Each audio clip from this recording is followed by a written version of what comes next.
So ngayon guys, magpapalipad tayo. Papakawala tayo ng ating alagang ibon.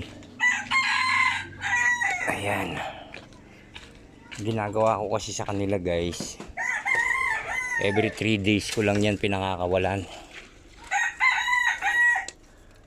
Tapos magpapalit tayo ng tubig. Ayan sila guys. Tapos i-check natin yung mga naglilimlim. Ayan sila guys. Oh, di ba? Ayan sila. Ayan. Tapos magdidilig tayo rito. Papalitan na natin yung mga tubig nila. Ayan sila guys. Ito guys, ang itlog nito guys. Ayan o, 2, 4, 6. Tapos yun. Tapos yung sisiw ng Taiwan ko. Ayan. Titingnan natin. Ayan na sila guys, lumabas na sila. Ito hindi ko muna ito pinalalabas kasi gawa ng ano eh. Medyo may katigasan pa ng ulo tong mga to. Tapos ayun yung Taiwan ko guys na bagong. Ayan, hindi ko na pakakawalan yan. Kasi nawawala yung mga Taiwan ko eh. Hindi ko alam kung sinasalisi ako, kung lumilipad na hindi na bumabalik. Ito guys yung isa ko. Ayan. Ayan o. Tingnan nyo yung itlog nila guys. 6, 2, 4, 6. 6.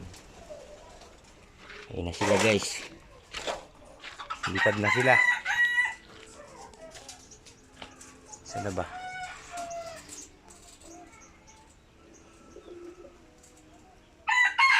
Nandiyan na sila guys. Yun. Yun sila. Oh.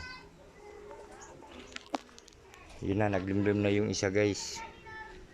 Tinupuan niya na yung mga itlog niya. Yun oh. Oh, ayan. 6 ang itlog niya guys. 6.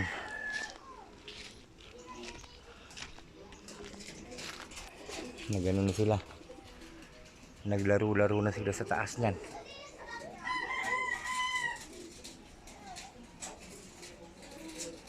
Yun oh.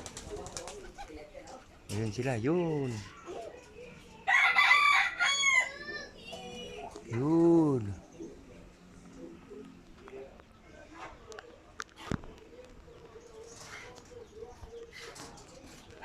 Kasipag nilang magsilipad guys.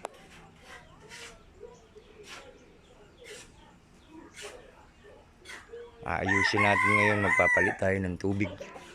Yun sila oh, yun oh.